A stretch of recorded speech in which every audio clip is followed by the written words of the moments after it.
Welcome to Not Milk Never Milk. Subscribe if you're lactose intolerant.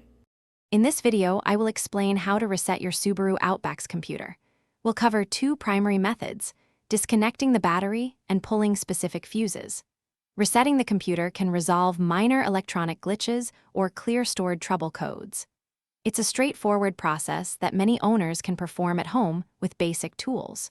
We'll also discuss crucial post-reset procedures to ensure your vehicle operates smoothly afterward. Let's get started and empower you with this useful maintenance skill. The first common method involves disconnecting your car's 12-volt battery. First, ensure your vehicle is off and the keys are removed. Using a wrench, carefully disconnect the negative battery terminal, usually marked with a minus sign. Then, disconnect the positive terminal. It's crucial to keep the cables from touching each other or any metal. Wait for at least 15 minutes. Some recommend 30 minutes to ensure all capacitors fully discharge. Reconnect the positive, then the negative terminal. Another effective way to reset the computer is by pulling specific fuses. This method is often more targeted and avoids resetting other electronic systems like your radio presets.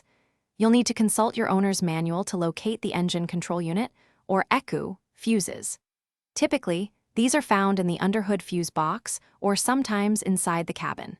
With the ignition off, carefully remove the identified fuses using a fuse puller or small pliers. Leave them out for at least 1 minute, then reinsert them firmly.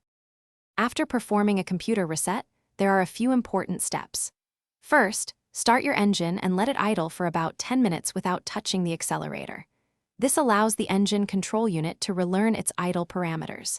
You might notice your radio presets and clock settings are gone, so you'll need to re-enter those.